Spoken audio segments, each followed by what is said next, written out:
ole ni zana local lo sani na local khoi takin ban minan par saksim teu kan lom cheu kan welcome cheu ni ani le zantin galakal tinomem khongai amen alome ni zana local lo ti chuan zana kan ti soi tur te hin ron ngai thla khana tumbung le dona zantin step by step in dot chote te in Tlanna le chan nam chung chang kan zir howa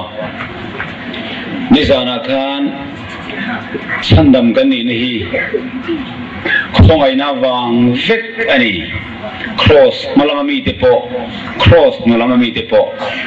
rin na wang khongai na vek ka chandam kan ni thu kan lo soya zaina ro chuan Tlanna redemption Tlanna chanchin Tlanna Famkim kan zir ho dona ni he Tlanna Famkim chung chang hi min alo mu fo lo khiat fu lo chuan setana boy tangin achuak don ani bible lo chiar tan mai langin galatia bung thum chang som le pathuma Krista chukan aya an sedong lo ni in danan selaga ta min kan suak ta thinga khai kana pian chuan sedong an ni ti siak ani sia dan an selaga ta min kan suak ta petre le khathon pakhana bung khachang som pakwa lewen le nga le langin in kha tu de pek chon inom daning khome leilo lagata chu til che thei tangka le rang ka chakatlan in nilowa beram no melhem lo le bol ho kai lo thisen anga Krista thisen lu chuan tlan in ni zok ti impresia deni pathian thu kan chiar kan zatan mal som ro se amen eng wang tlan ngai nge kan ni tlan ti chu nge om zia tlan ti bible hian amanga atong amoi via vinga fia Greek tonga apolutosis antia sabhovin redemption tentia redeem tlan tinan ten manga keni mi zo tong chuan tlan kan han ti hian lei tina thugani engemo kan ta ni to ma se tu te mon a an lo nei le to kan ta ani le thina tura anei tu lung oi na zat man pe le le le tina te ako kani redemption re alo ni chuan English teacher kan lo ma se sap tong kan soi lok ten re alo tel chuan revival re handi le tina na lo mang trina redemption ti po chu leilet le na tinan mang taila a fi au mange katia thil kan lei satlia mai khan lovin leilet le na eng wangin nge chu leilet le na redemption tongkam Tlanna ti choron man kan ti chuan pathian in mihing te asiam lai khanin sual boya sual awangin rau anito ti kha kan thria a tilko polang e in ke ro juti salamami sual boy rau to kani ati kha e vile adamate bo chiana wang khan sual boy rau to kha kan lo nia atira mi hing kha pathian ta alo ni to ama siam ama din ani wangi amaro chu sual awangin mi hing chu rau alo ni ta sual boya nei tudang anom ta chuta nei tu chu kan het angin setana dia bola alonia eden wana tang chuan no chua anita ni kan te ni kha chuta tang atlan chua le chu kan mamo wangin leile le chu kan mamo ata ni le tur chuan man pe tlan kan ngai ka ta ola ta chuan tlan na zia te khina turin mi ka bong ruk chang lia khan ai guptar matang chuan ka ruai chuak chuwa boy ata chu katlan chuak chuwa adi kalei chuak chu boy ata Tlanna angin ron te khina exodus bung ruk chang ruga hian leize ho kani ai gupta hote thurit laga ta hi ka ruai chuak ang chuwa an boy in om hi ka suati ram chu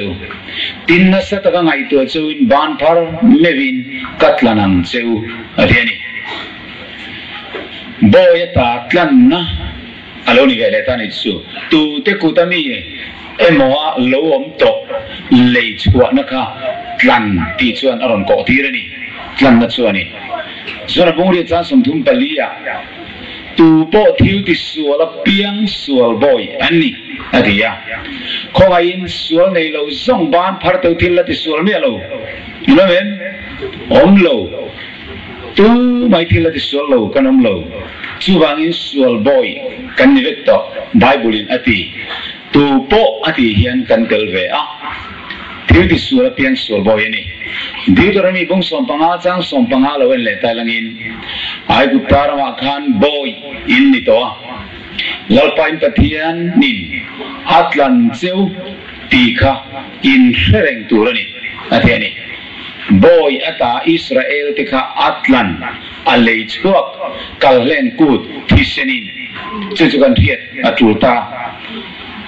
Leviticus bung somni pangala ma ve thung chuan mihing te Tlanna lampang chau poni to lovin I unau alo re thein aram then khat lo khal sela laichin bulberin a unawin afal chu aron tlan turani ram leile le na aron ko tir bokani min are theya wanga aram alo khal to kha alele le theilo ani chuan a unau alai chin bulnai bertalin atlan saktur alei saktur ani tizongin aron soi ani chu ole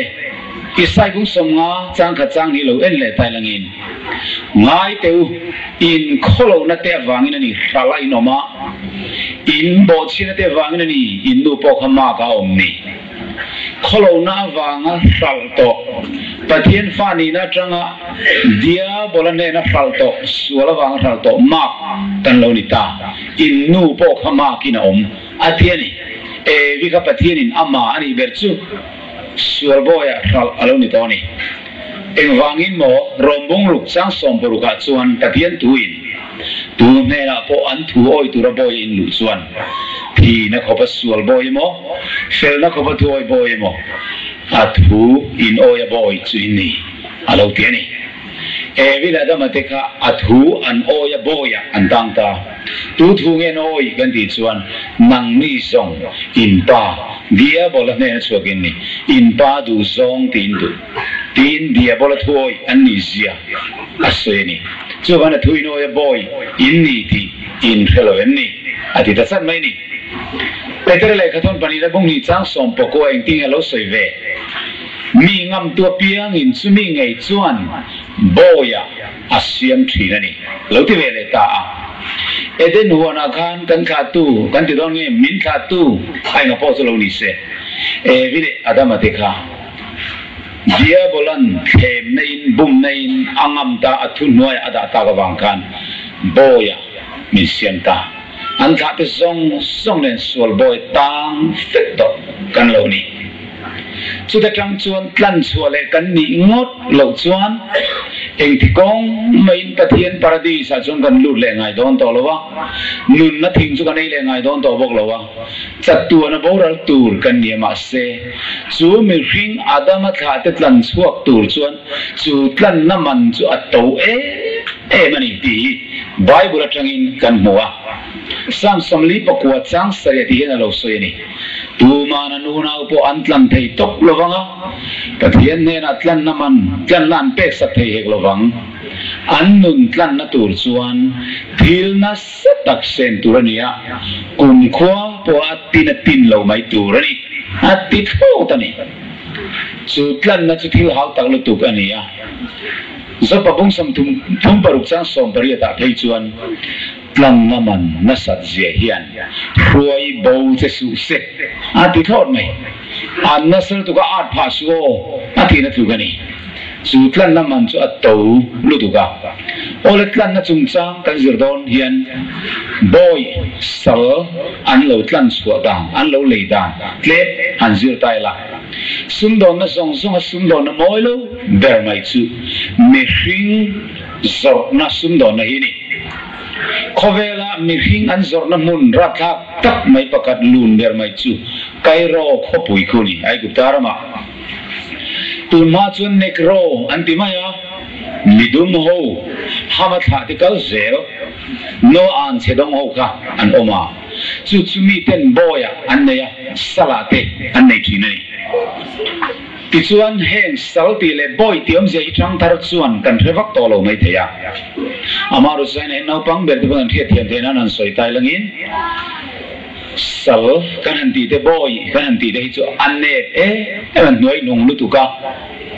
an pu te nan duang angin an sora an du le chon penga an du le pelawanga an du hun huna an vua an du hun huna an that thei bokani boin salineng ma soi thei an nei lo chuti khop chon mani du thuineng man ti thei lova sala antang boy antang pu te thu kan oya engang pon rim se engang pon ha se chu chu thiro kha kha thok ro an ti chuan an ti an thok mai ni an mani ka chawe mai ka pe lo ti kha thei lo chu ti ne jon vuak pop ani mai an ti lo se ne pe jon vuak lum lo poni se thu buai a om lo bani chu ti khop chuan sal ni ne le boy ni ne hi an nuai nungin arat thaka pathian thu chuan chu tiang ang sia chuan kan kharau lam din mun chu vile adam tha te hi sual boy tang to kan ni thu mi khila ke mani thu neng ma kan ti thei lawa kan duang anung thei po kan ni lawa that kan du ma se kan tha thei chong lawa pian thar te hi du em ti tai la o du kan ti ka kan du wang ta thar thei ngot po chu kan ni chong reng reng lo amaru su pathian kharau thiang limin na aron thoa kan tin lungaron khoi hara kan chil thrian na fi ma pathian thu cha Tlanna thu aron soya sumi pom tur som kan ni lai chau chuan du thang thei din muna min siam thina chuti lai te akan du na chuan thil ti thena lo theng chau ani chuti ni lo chuan tu na kan om mai mai hen ka du kan ti wang mai mai hen kan duangin kan om thei lo pathian le ka thu chuan sual noi engkim akhar khip ta fekani atia chumi kan soi ma chun he ne ro sal tang chung chang itlem han soi ka du ta ka nang kan ti tak na in kan ki le lok the chuti kai ro khopuya mi hring an lilam sup main dor sup lai chuan an sia lo tur an sal tur an boy tur chu an le sup mai an mi du zong ka papakhat palien tak mai negro sal tang sakmel tak mai bumro tak mai hi oma tu ma le tu ang zo lo ni mi ngir nei tak mai thuril tu pakhat chu valen chu ka chu tian lo in don mol mai le sal re thei tak mai mi in chor thin chu va mu chuan mi hring ni mana mani ring pui theu heti hrim mai in boy ka van cái thiêm thầy lâu em tì in không nghe số mi số không ai khác em ấy cả vắt lần xua cái ngà sale nãy cái tiếng adu tua om thầy turin sal ni na trang son cái lần xua cái ngà cái pha ni adu le cái pha cái om tira cái rau cái lúa tira cái tin avakal ta vain don nak chuan amana lo tau khop maya ta chuan anin ngai tua wang alo nei tok ve chia ava lei ve ta ni chu tian lei lai tak mai chuan in khasal khane lo mu ve ran mai a so po boy ta min lei le don mo an na ka thok chuang to mai lo em mi hring ni ka ning to thi mai po ka du zo heti kim rima sal le boy ni reng mai ka du lo ra reng alo ti tu mai ni amaro chu pangil nei tan mai chuan aman chu va pe a leita an throi ho don chuan he pai na lo vi na ni ma selangin an throi ho ta anei tu pa chuan hei pu thar hi zui ro tin han vi na ti chuan an throi hong ta inan thlen chuan so le bu changrum le sa an pe an bol fai tira chu da kor thar thatak mai le su thar an pe sal cho ko por ei po cho po ei por ngai ve lo ti taka cho chu an pe ei ta from ma tui de tak chuanin chu tia cho ei lai tak mai chuan tlangwal nichin khan bi han vin nasale thina ka he thiam khop mai tuna hian katlan suana chan che ka hilang che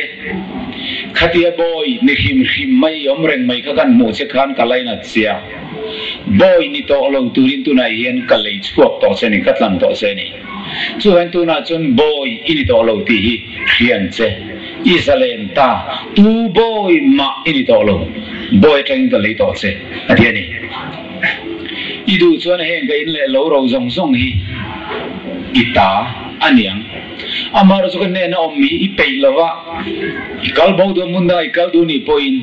idu khan na ni chu zong eng poni se boy tan kai lo chia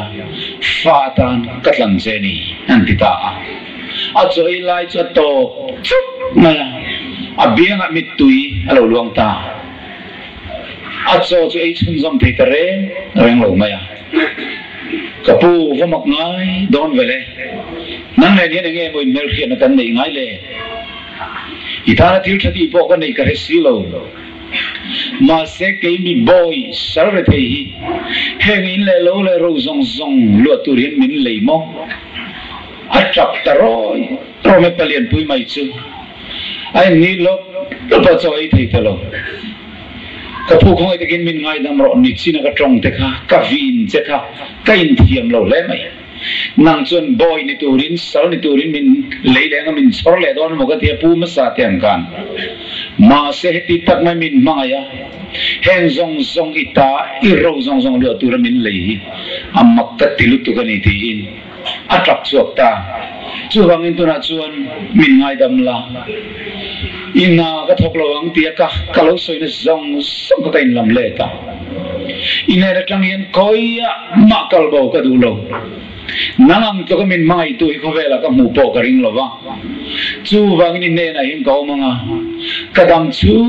min itan ka thokanga I thu ka so manga I rong ka bol sakang se tin ai lang ta ani he thon tu ka chiar hian Krista min Tlanna ro pui sia nen hian ka khai kina ka thin lung ane me mani he thil theng tak tak kai ro kho pui thil theng ka ani wala ka thian tu chuan sual noya khar ki vek kan ni thu min thila boy kan ni zia chu thiang in kai ni po nau pang kan ni lai khan khovel zir tina dik lo noya boya kan ati to mai bible chuan nima sala hun bi alo kim khan chu boya te sal tang te kan ni lain manin tan sok thei lo min boy tu la setana asal te in lama chu ngai reng lo chatu na boy lum thak du setana kutatang ka kania maro chu pathian fa ni le theina kan nei theina turina hun bi lo kim khan fa ni na kan mu theinan dan noi te chu tlan turin pathianin afapa mei cherin dan noya piangin atir chuak ta avaro puyen su dan noi nang le ke boy tang to min tlan chuak tur chuan pathianin afapa mei cherin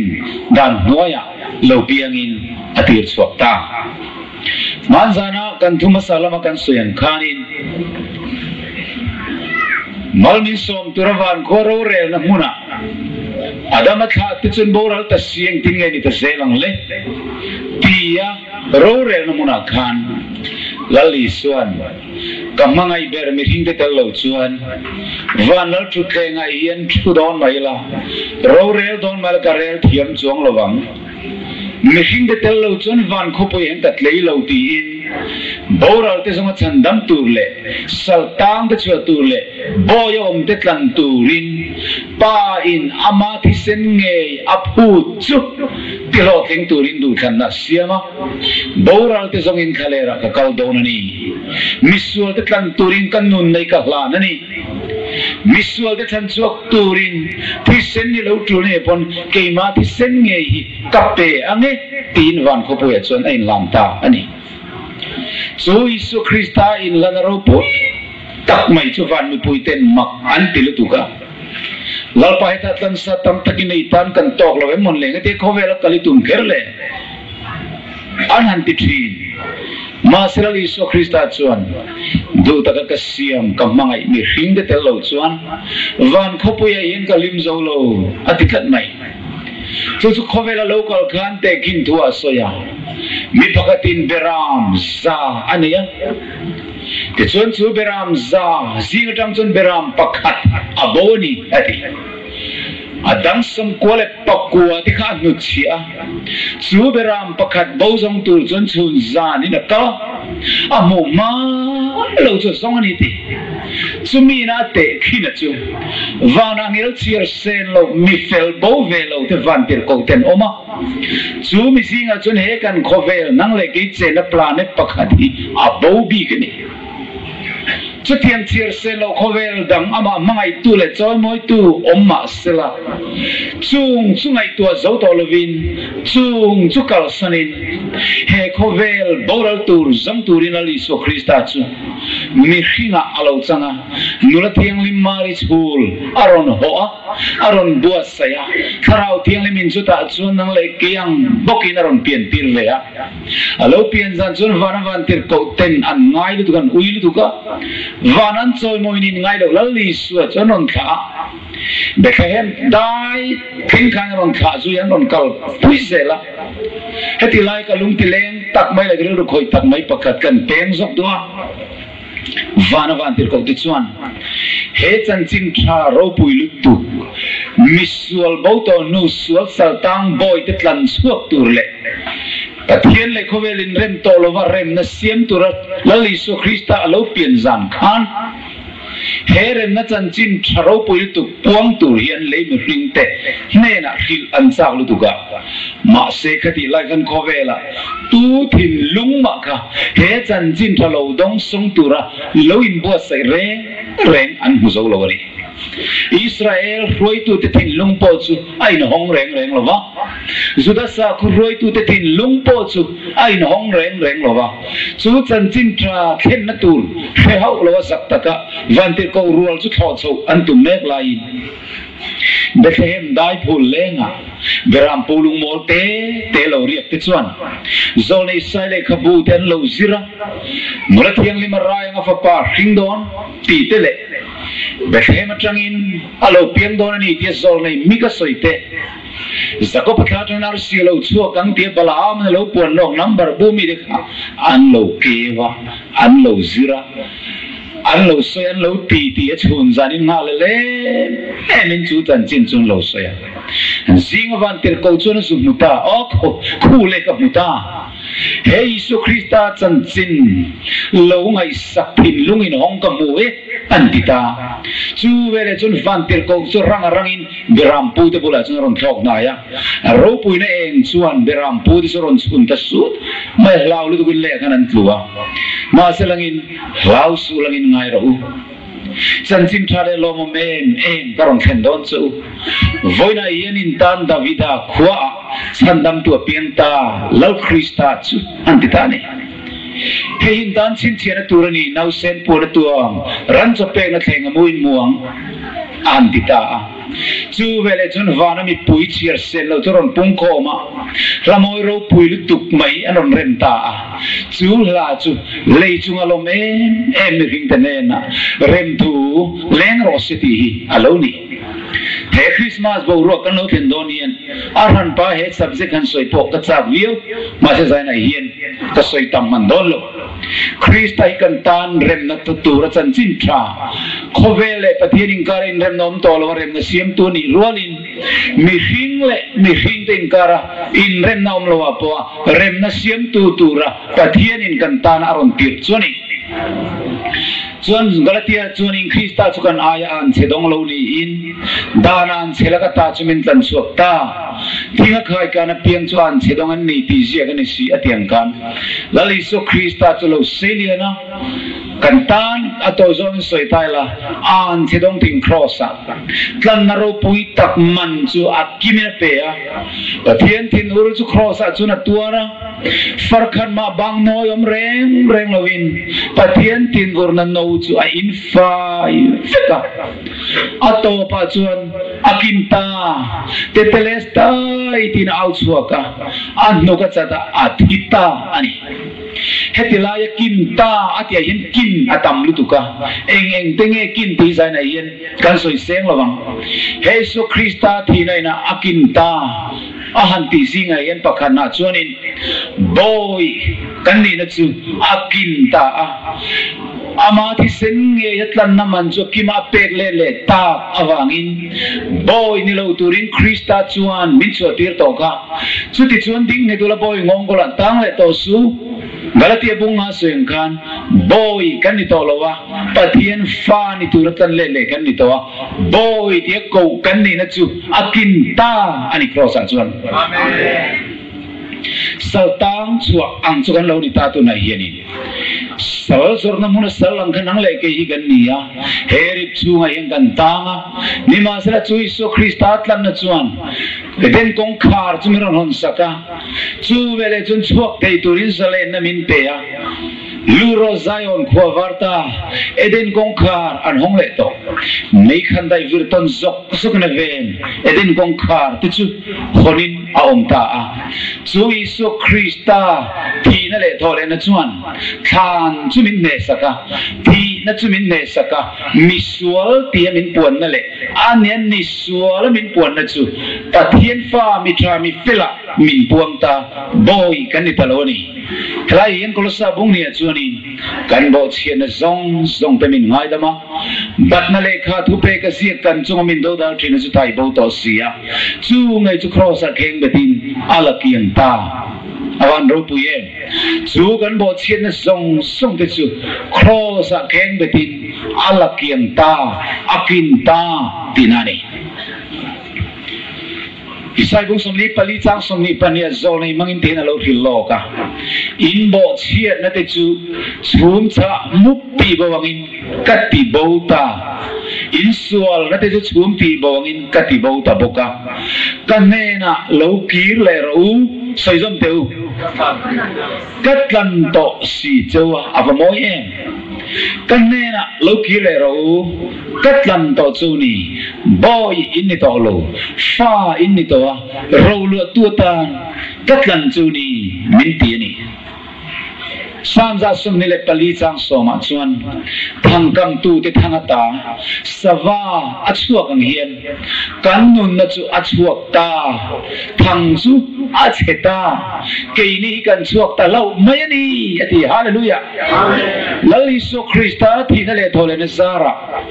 eden sual saltang setan saltang le boy chu min chua to thangkam tu thangata sawa chuak angin kan nun na hi chuak to min tu hrui chu chat to thang chu acheta ati voina yen chu thang atang chun sawa athok chu ka zalen taka athok ta ang hianin sual phirti theina la ka atangin Jesu Krista thi sen hian min tlan to chu wangin boy in ni to love fa in ni ta thang chu cheto ati zone Zephania mangin ti hian lo soi bung tum chang som palia O Jerusalem panuthi lung zong in lom la limro lalpan isung chang rel na chula bauta email ma apai chuk ta thu buai nei kan nia sel tang kan nia convict kan nia kan chung chang rel na chon chat tu na chuak le ngai to lo tu ra he khovel zel zawa yin tam pir kan ni to ba boral tur kan ni Masala lali Isu Krista thina le thole na chuan chu kan thu boi chu aron tikin ta Jerusalem panu lom ro ichung chang re na chulal pana labo to email ma po apai chuak ta ati dia boleh tir ko te zong Calvary cross a chun pai chuin anom le ta ti tlom ani voina yen ram huai te lau tur kan ni tolova ram huai te kan thu om turin pathianin ada to ni hallelujah lali so so ko nom ro se amen chuang chuan sanin he Tlanna ro puisia kan su mu hian pathianin mana ata akuta siam aku chuak atani to sualwa ma hlo wang ka Calvaria aron zong mua atani le turin man pein atlan let le ani chu wangin mani tapo in ni lo manale in ni to hei la sa tho min khietirula kol ki heng point tri ula lalpa chu na chialo jacob ho atlanta tiro hei kan la sak tu chu ni thisenin min tlanta lalpa na chialo jacob ho atlanta o kol ki heng in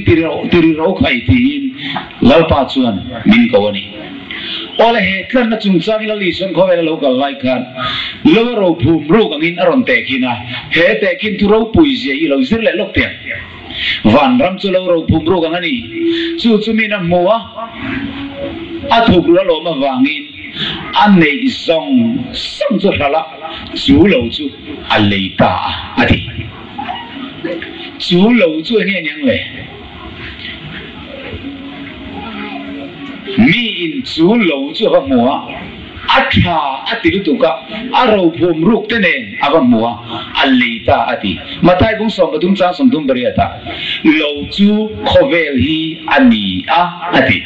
ke ni lo fil fiangai lo ama la li suan a soi le mai lo chu khovel hi ni andi dani chu chi tha ti ram fa te ni bu lem chu ni sual fa te ni chu lo ati chu he khovel hi ni chu kan tu siara ka lo chin chia zel ulangin chu lo ro phum ru om ti chu nang le ke e vile adama le an kha te kha kan lo ni ta pathian tan chon ro lu kan lo ni chu lo chu a pumin aleita anei song songin atia chu lo aro phum ruk chopa alo chopa anei songron le tu chu tu nge nia undi dia tu nge nia ole pathianin khovel amang e nema chu ti chuan anei chun cheng riat apea atiamin te ti afa pamal nei chun ape hemi khovel leile le nan hian afapa mal nei chun pe in he khovel hi alaya achung ro pum ru ka adu lutuka alo chopin alei aum sia kan man thiam thane Leviticus bung som ni le panga khan mi chuan aram kha alo thar thaya re thei luat awangin minan lo boy the ram khan lo nei sak dai to thaya chu ma tan alei le thei lo ani kha chuan alai chin u nau nai berin alei sakang atlan sak turani tin alo soi ani nang le ke kan ram khal tu de chu kan ni sol wangin ke mani chopin khalin kan noma he khowela yen khole tuipo nei to lovin rampo nei to lovin va vai khol zin angin kan nom to ma se kan lai chin u nau nai beratan lali suwa alo tangani chu ilai chinu nau nai bera armin peya he khovel hi itani le turin he den par moi chu noi ti vul le turin khovel chandam tu chlo pianta piral nun moi khamiro sinti le tur le he khovel hi mana siam tu kuchuak ang boka siam thar le turin lali suan athisin aman pein milon le saka kan lai chin unau nai ber aloni avaro puyen amen pathianin khowela mangai kan ti hian ami hing te chau kha akok lova aleilung siam poi atel vek ani tile den huana mi hing te an bo khan an ril ru mai abo lova an ngai tu na mon nun na tharau tho mai khamo abo kha ni lova a pumin an ril ron tak san tharau abowa chuba ka an che na ta no chunin he koveli setana lal na ram alonia setana khole tui kan lo ni toni dan lam thua chu lali so krista chuan a 10000 chau ron lei atum lova kei mani 10000 chau min ron tlan atum lova kan pumin min tlananga khovel po hi darmaram tali su setana ka peveng atidon chuang lo avai na leitel vek chu avai leitel vek dana chu kan la en zelang Thessalonica bunga chang sumni patuma Ola chuna pian thar nuwa tharau thialim hriat tin in tihian alo soya tin rem na pathian ngai chuan in pumin ti thiang lim chawro se tin in tharau le in rilru le in taksa chu kan lalpai so Krista lokal huna chuan soisel bovin apuma hum himinom rose PUM pel nilavin PUM pumin atina ni chu achiang ani tiru apumin min Tlanna kan rilru chau siam thar atum lova kan nun na tho tharau chau siam thar atum lova he kan taksa poi asiam thar le donani amen Philippi bung thum chang som pakwa som ni in chiar chuan ni ka thlengin ani chuan thoi ning kim poma thu thu nom tir thei chu mi tho jiang zelin kan tlom lai taksa hi ama taksa ro puyang om turin engting heti asiam thale ang LAH le ang atiklat chu hen kan taksa pum pui kan rilru kan tharau siam thar le na chu pian thar nai na athil tum chu ani bokani Romulia chang som bagata chuan Krista Isu ati thole tu khan nangmani om tharau zara chuan in taksa thi thei te chu mortal body atia he thi thei taksa te hi atinung BOK bokang ati tunlai evangelist in chal mani le mani thuril tua in chal chop pathian tirpo ni lem lo mani du hoi hoi thu soi tu tam tak alom ve ta chung thuril tu ter te chuan kan tak sa thil ti hen eng ma khoi poi lo kan tak sa hi chu tlan tel lo kan tharau chau atlan ani chu wangi tak sa thil ti isuk le mo mi suin mai mai khan I chan dam na khoi phak lo re re iwi re ne bo ani ti I chan dam na khoi phak lo te an ti ve ta he ngoi ram huai mi mante anni niak poi hau lovin ram huai mi mante anni ti ka soi du ni Samari venga kuan mi pakhat chuan pathian tu min soi pui ta chu thiang chu na ron soi ta mai evan ain chal ve a evan ho hi ram huai man an tam khop mai ram huai evan ho ka ti mai ki chan chu pa chuan chona tin min ko wa midang in biaka tin min ko thina ani chuan chona in thu zirtir dan dia aha thak e mai he kan taksa khoi thei ti sa mai mai e mani lo tlan tel lo a chan dam tel don lo chu wangin nang nin ui re in ti de ke ni ta neng mani lo le lo mai kan ni a le in not mai mai ni he taksa ye neng ma khoi poi lo su han ti ma le a mel ka kan en wang a ring kran ram hoi mu thei chui ni mo ka thi itu sayawan rap thak vele Bible chuan in taksa thi thei hi atinung bok don athialo chu wangin he pathian du hian karil ru chau min kan ta ni se emo kanun na tho tharau chau khatlan ni ta se ka taksa hi tlan tel talo se Tlanna famkim ti soi thei aniangin asat ve Tlanna kan ti mai don lo ni a half kan theng chu ada vai trong in mo ko trong in dia chan venti ha awan kan na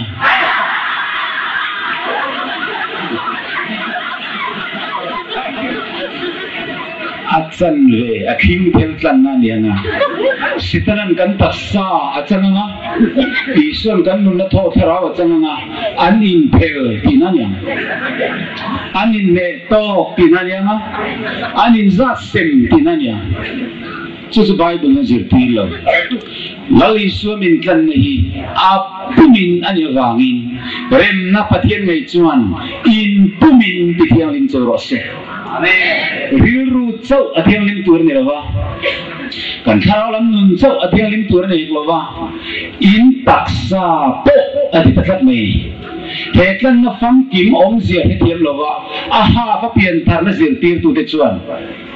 an rilruin pathian an faka an kain zuan ina mặc hình tiếng chưa bằng chuan thiên bát thiên ta niệm hành sa la thiên chú sẽ tên ta niệm hình lại ngay à mà sẽ thiền tu kan pu ma bát thiên ta kan ni lo chuan kan pu min sẽ tên ta kan ni asat ve om thei lo neutral po om bok lo chu wan tu na yen Christian ipumin achang che ani lo chuan ipumin setanan achang che ti ka rian che kan pu ma Krista ta kan ni lo chuan kan pu min setana ta kan ni Philippi bung thum chang som ne la li so Krista athole na til ti the na chung chang aron soya kan tlom lai taksai ama taksaro puingom tu na siam thalem lali su athole khan aril ru chau nge tho anun na tho chau nge tho ai nge tho pumin hallelujah pumin tho ni amen ai ngama khathana setana tan nuchia anei lawa setanan chanvo pakhan ma anei lo amen aril ru tharaw taksa apumin athole kan ril ru kan tharaw kan taksa apumin tlan kan chu lawangin ama nge chu apumin alokal ani kan ril ru ringot tlan tur nita sela le a taksa lokal loin wana tangin ti yan ril ruin suam tu nei minon kanang in the yemen ril rin ngai tu nei ti minon kanang kan ril ru ringot tlan ngai ni se kan lu na thor ngot tlan ngai ni se wana tangin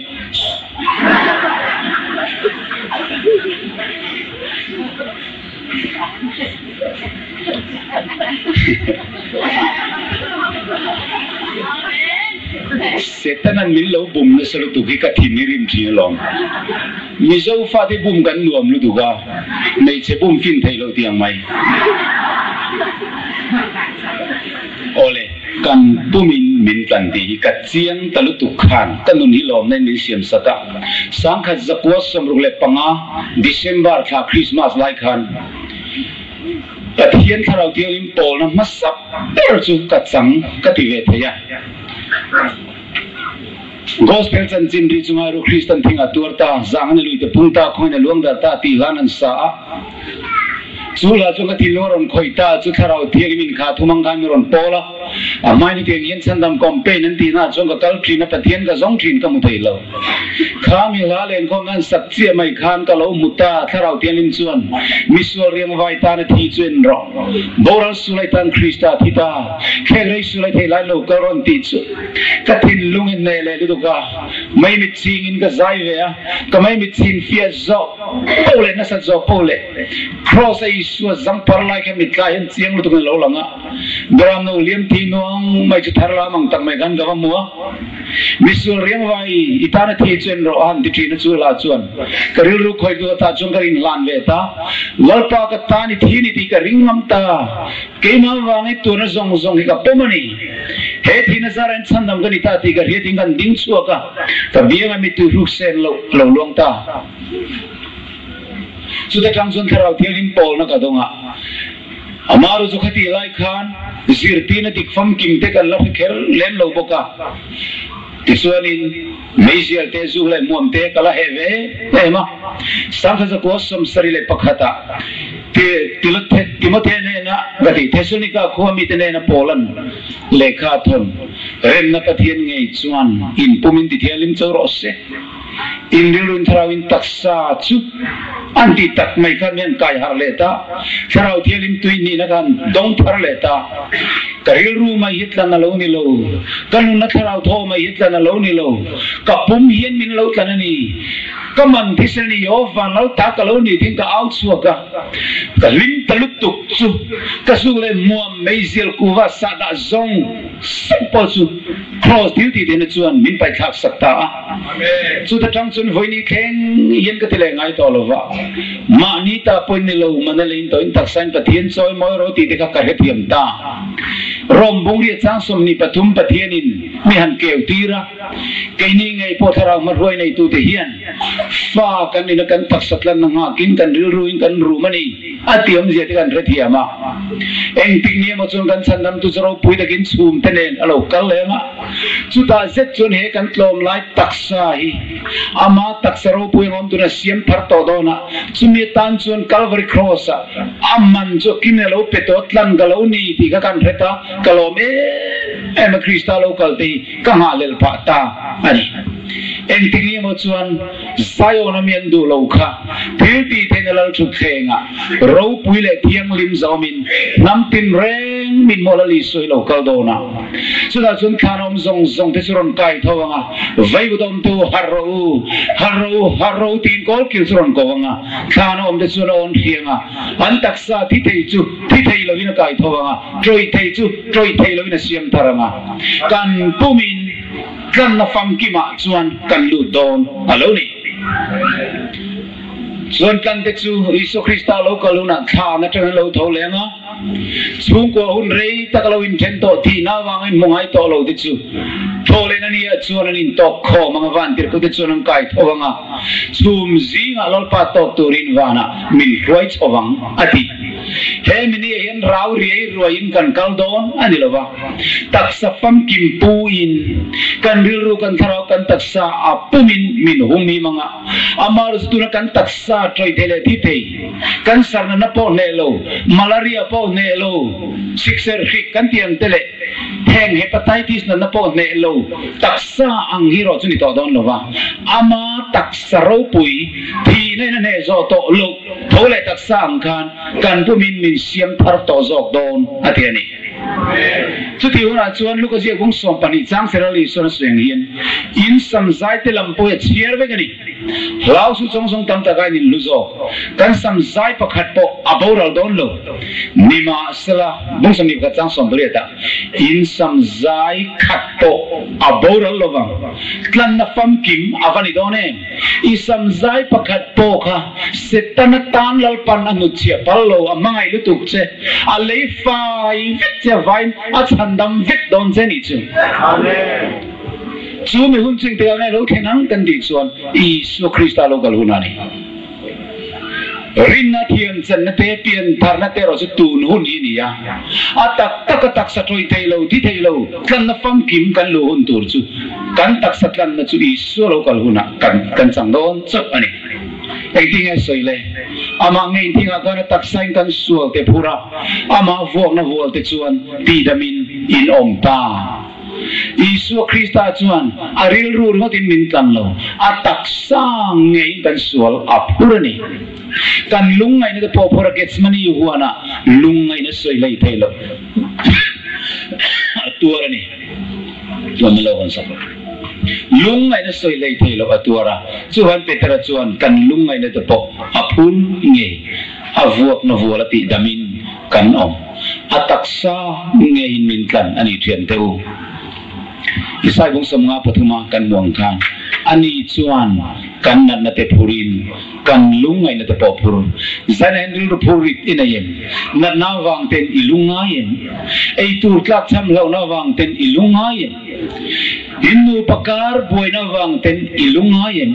ช่วงอิลุงไงนั่นส่งต่อจูอัตโตสักต่อเจนี่ช่วงอิลุงไงนั่นส่งชอกจำเทตูจ้ามาจูนี่ที่อินใจในเฮียนเฮครอสกันลุงไงนั่นพูดตูอาวัวน่าวัวละตีดำกันนี่นะฮีฮีร์ตูริน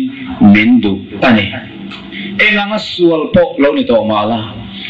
เอ็งอ่ะสวลนักขุดทูกับโปเราเนี่ยตัวมาลังอีปุ่มินอัตลันเท่าเจ้าเฮซูคริสต์ที่เสนีอิตานอัฟฟาร์ตังโตเท่าจูวังอิกัตลันโตเจนิสวลที่พัสุอดียงกันแล้วเยซูคริสต์ส่วนอันเงี้ยอิรอนตันดูส่วนใจในเฮียนAlasiam thar theichia tinlung thar apetheichia nun ha cholna apetheichia engting nia moi taksa lo thi huna po taksa thar dia inwan taksa in akai thole don che ani olkan te lujia hitem han soi tai langin pathian ngai kan lo lujia I riat lo awang ka riat lo wanga kan lo boi thin zia hi kangai lu takin nia mizom takin ni boka ka mangai bok chu wangin an piringot Pathian ngai hian kan valo lu te reng em afapa Isu Krista tukin min ngai lu ni ole mi ring tak salut nei dam doi chongin an han te ta a oxygen za somriat hydrogen telo omve adang le chu carbon lead calcium phosphorus potassium sodium chloride sulfur magnesium le iron anti te taksa hina omani chung zong zong lut na chu nan buk chu kan thau don ta sela se pui pakhat man to kan chukla chu ti zong chon kan man he tlem ni tu lut na kan nei la thil lut na te nai khoi angeo thil lut na value an te na chu a thil atang nan te lova a du tu thin no atang nan te zo in the thian mi hing te ngai chon rang ka chak te lung man dam te tui kep lung te lung lu te an lue ma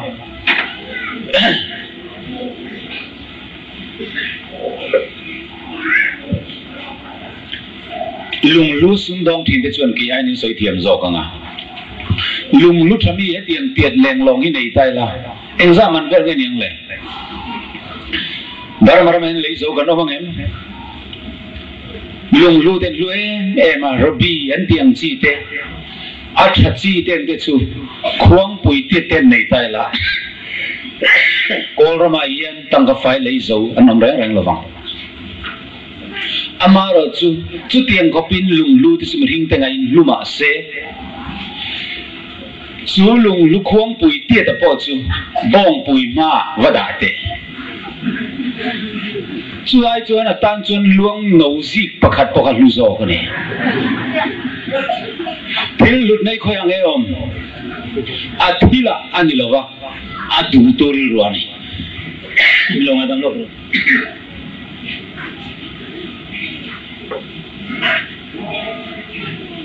mi ring lut nei nan chu ta mi ring tak sa organ kan lung kan kal kan thineng kim mai lut na ten an chu ta kan tak sa thilom zong zong ten an chu ta khang ka man a re kan an siama chu tiang ang zat po chumin han rak don ta sela dong pui man zat po kan chukla khati zong ka chon lut na re ren kan noi la ma se bai bulin kan lut na ber min thila chu kan lut na chu heta hian ani lova kan lut na chu pathian thin lunga khian ni amen kangaya lut tak inia misong tak inia kamai bok so wangin katlan chu ni su ti te tlata heta yen til lu ma wang luta kan ni lova kan lut na ber chu min sian tu min mangai tu thin lunga khian kan lulu tu ka chuan kan samzai pakhat doral po hi aphal lo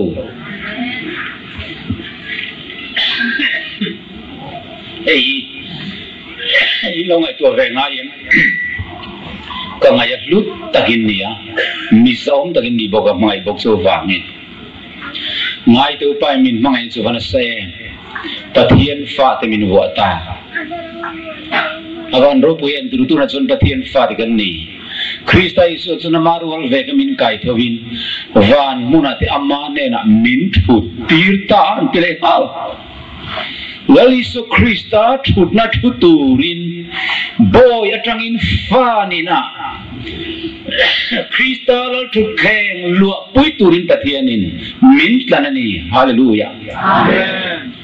thei kan ri tak tak chun una tu thil dang hal phal chi ani to lo tlan te su tlan tu ta ani ti a hin lo lu le tai la thil lei reng rengin i thil lei chu i ta ani to lau su ka tlan to chu in minga ka ko chu wa ka ta in ni sin he thu yen ka tin lung ati thamon trin ke ma chu india ram dung le wang ka fan lai te hian ka ril ro chang chun so mang te le engeng mo han lo ve le chang te lo lu zo trina he thu hi kan chiara lau su katlan to che hi i minga ka ko che ka ta ini sin rapo tu chuan kamangai van ro rel tun ka ta ini minti sual re thei mun nei lo tan meeting e ti kha aphal van lal in khi awan ro pui en unau tu tak tu heti takatlan na ro pui hi kan ngai ne phal don en ni lau su katlan to chu katai ni lau su min ti ni zai na hian anh ấy lâu ấy tour này là lung này thế tram thế là về mi lão su anh kim này tu bát thiên này ít ta anh ya ta ini to xuan anh mà lâu tu rom lo sakit bak này vang lại tiền được tram mình ăn cả sam train lalpa ring tu thế xuan thiếu tra ren nghe ăn cả sam lo vang apa dik em chu vang in lau su katlan to chu hi rombong som bali chang ria teng ting e tir kong chuan soi kan nun poin kan thi poin lalpa ta kan ni hallelujah amen lalpa ta ni chu ka thil lim mi khovela om lo chu vang in kan lungai tur lo kan lim tur ni Ezekiel bung som paruka chang ria ta ani inena chia ka chama thuthunga kalupui ta chia kata inita han dia ni chu tiral pa tu chu ka ni thuthunga kalupui to chia kata inita boy ini to lo kalei chuak to che kata inia ro lu tu tan kalei che ni min te ni Korin bung rukchang som bakwa som nia ani la in taksa chu in sunga om pathian ne na tanga in mu tharau thiang lim in ani ti in thelawen ni le ma ni ta po in ni lova edinge manalei ini to sin chuwangin in taksa a chuan pathian choi moi ro in mumanga chuan natilo kan taksa a chuan pathian kan choi moi tu ei tinge taksa in pathian kan choi moi yang pathian in ni le pathian tharau nang mania om ringti in khelawen ni tu poin pathian in chu ti kholo chuan chu mi chu pathian in ati kholowang pathian in chu thiang lim sia chu in chu building concrete hi ni tile bang sak hi atien cement sak hi atien chu in chu ane ti nang ma ni in ni chuan pathian tharau thiang lim chen na in chu kan lo ni tareng maya a thu phel to ngai lo khan a siam che kom khang pa chen na na ni lo ai ting ti ama chen na na ni so chu hoi nai kan lo riat chen to chuan keima hian pathian chu ma keima na tharau thiang lim chu rom da to pathian fa ka lo ni to boy ga ni to lo wa ka taksa keima hian tharau thiang lim chu a che nga ni ti ka riat chuan chu tharau thiang lim chu mei zia la zu urvut tur ka ni to lo zu te ne na zu khrai vel tur po ka ni to lo wa ku ba khor te le sa da rim se pui puya he tharau thiang lim bin ni ti trop nok tur ka ni to lo rang rang a thiang lim takin hei vong turin pathian in min du ni amen o hai ni zo christian te hian han het chuak tak ni tai lang chuan Tlanna Famkim le ro pui zile pathian fa kan ni nahi atakin han nun so pui lam chuan tong te chia mangai lo wang kan chewel ring lo mi ti hian min en tonga ti hian min en to lo wanga he ti hian min en tong nang mani pathian o mani in dunya thiang lim lu tu in ne na tel ve kan cha in sa khoturu ki min thil ro an ti chul mai do ni voina ro chuan kan thu soi hi kan nunin a chok sia kan sa khoturin thapui pui kan the dara kan thil tire kan nunin a chok sia tu fin pakata chuan inung chang a ring lutuk I thu soi ka he phak lo tiaw ma kan thu soi an kan nung chang a ring fo zok ani ring lo mi te ma chu wang chuan kan thil ti te kan nung chang te hian kan trong kamain ring lo mi te ma chon thu soi na sa zok daya voina hian tlan ni to I pumin lal pa tai ni to ti tun dar ka ra po hin lo hre chiang ngat la chuan I holam ke pen chu dang vek to do ni amen I thin lung po dang lam vekanga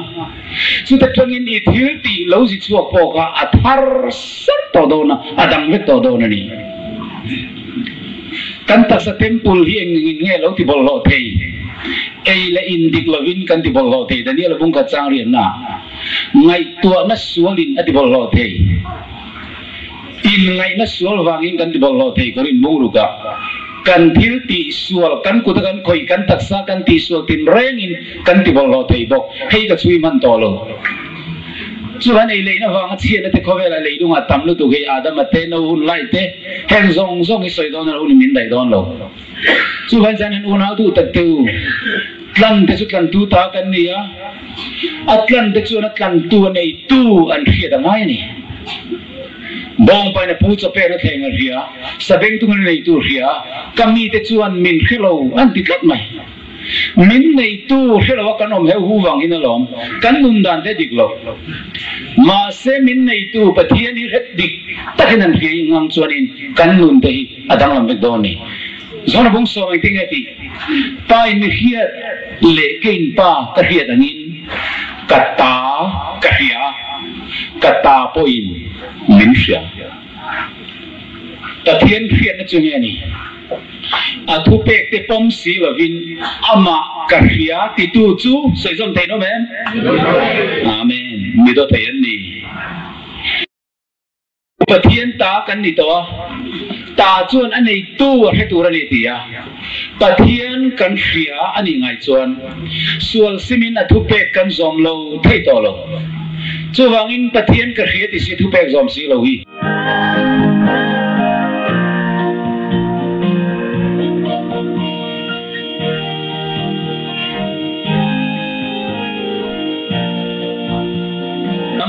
tak kan lom thi chu hai zan hian pathian ta kan ni ti kan hriat apoi mo le mai miri ni ka chawin lei ti le tlan ti lut zia te khin na thua khan han ti top kadua thil li lei don reng rengin bazar mi kor aniemo pei ko kaniemo an na te le niemo I thil lei na tur poisa lut na le I thil lei tur athil lut na le I lei na tur poisa lut na hi ain buk tok ma lo chuan eng ma I lei thei lo dorai wakala hei hi lei dua eng san ngai tia azor tu chuan sang khat fix rate ani alo ti khat maya ma se hanin khana thatto ko ni resi lawa I chen sang khat nen kan in buk to ko hi lawa na to mai ka du lo di kalta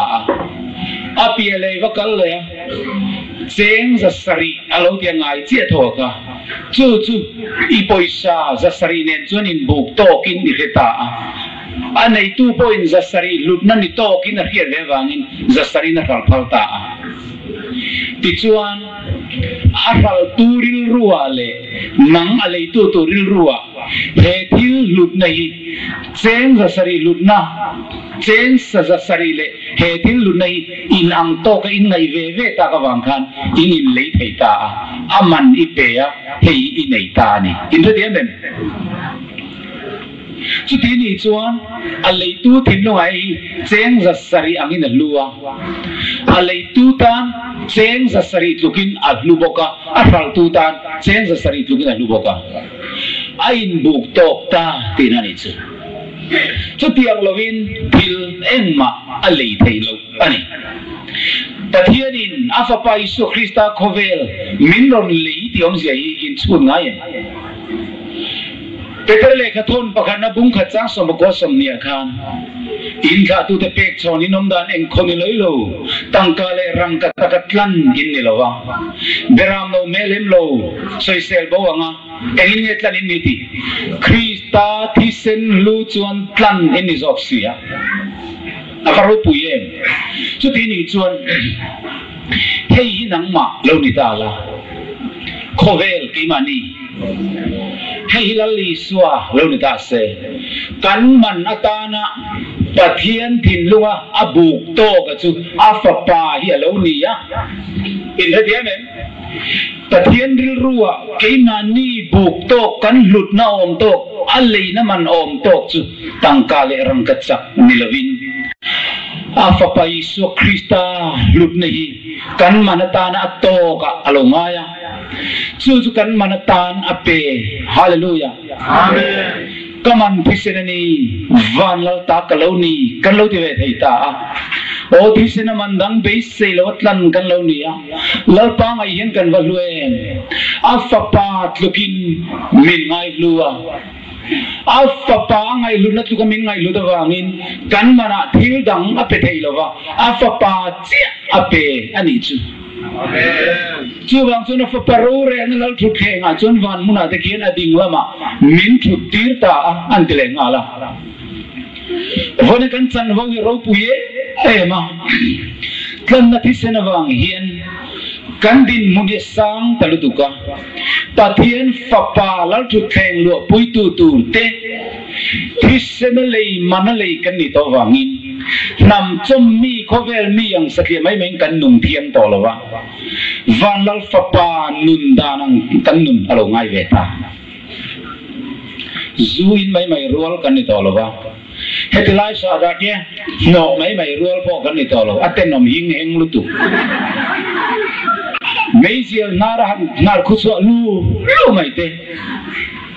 motor mai khuso ang rima kan nar mai khuso na kan mang ron mai te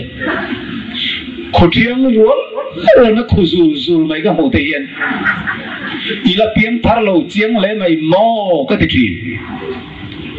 Christian sa kho chi re sai ve thi na tlan ni ti song ila phe hau lo ni hile ka ti lu thi na begin ate in khom to rin in disa khomi te ngang kala mai kan su phei loi mai amuna begin ko da kan liak lum suru sura kan nar kuchwa tren khat la re manglo khan ko ki ton tona khuliam butin kanan lu ta pathian begin thiang lima kan wathu khunam rum unau te u pathian fa kan ni to khovel mi te ang le kan nung ve tur kan ni to lowa mei zuk lo wa nga chandam ni lovin chandam kan ni to wangin mei kan zu tur ni to lo kan nar hi mei khuchwa na tan pathian siam ani lo mei khuchwa na chin ni re re di chou zong ina ko thi ani lo mi kan nari chuk zo ma kuak pir da na hen mei khuchwa na ti mi alo ni mei khuchwa na ti he chou zo na kuak pirang chou zo ni lo ko ta se a chi na siam lo chon ro su ra boi kha kan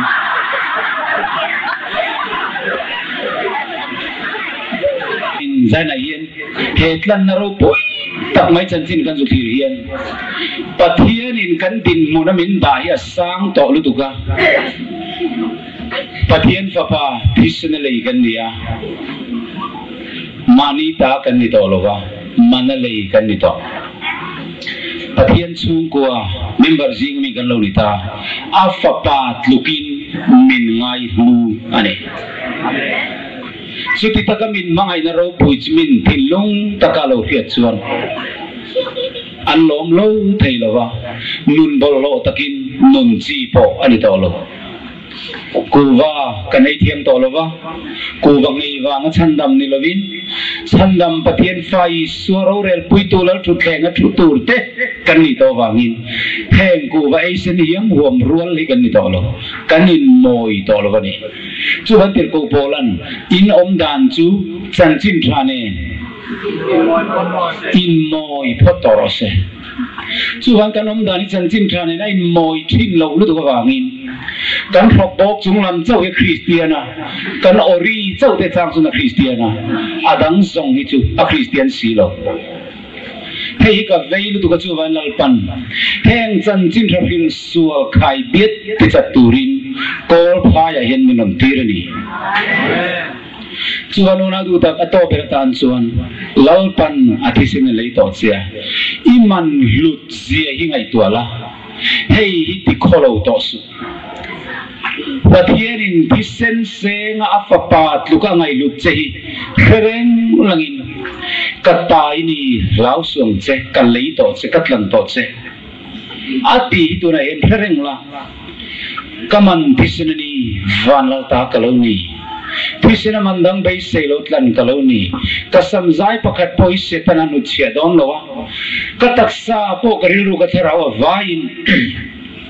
setana ta tur pakhat maum don lowa lali suan min kan zo vik donani ti ka hian kalome emachu mai ni lo he kan chen lei lung swalan chedong to thisen chwa naram hi lali suan alei to eng tikmi ma chona siam thar le dona leile chung thom zong zong ya kang ranga lei thar le van thar oi din manami ai nuam zok kha pathianin min siam sak le don van thar lei thar nun na tuilui om namuna e vila da matelal pan ada namuna kan min la roi kir le dona he le hila siam thar le nga lungai de thi te tra tom to lovin no pang te te po chu nun na tuilui ka ma chu na roi nga ching ne te ne an tla dun tong atiani ka he cha tuan ram hi kan ram le turin he khovel hi kan ram le turin lalpan asiam thar le nga he tlan nai a famkim ma kanunau kan lai chin bul nai beraron tranga kan ram lo to nu ka min le saka ato ba min siam thar sak le nga eden par moi chul noi aron ti ful le nga chu ta chuan tlan de chu cha tuanin kan cheng len to don ani amen heti ta tlan na ro pui ilo hiat hian unau du ta zaina yen khamwan na ganai ta lali suata kani ti gare chiang ta o kam mani suati serania pathian ta kani ti gare chiang ta iti ve thei to nge pathian ta kani ti hi huai sen takin dia bolam ne na dia bolama kapuang ngamani ti song chu kan thum na tangin ilo tin chuak te pathian ro puina pathian ta kani tingam song le krista ti sen le kani ta ti huai sen takin kapuang ngamani ti song chu lo ding zel te avaro puye ela tunai hian la kan sanga kala sak tur hi kan la boi nom thlak lo me ka duai in thiam angem kan thiam angem o fak ru pathian ram no kal vari thi khati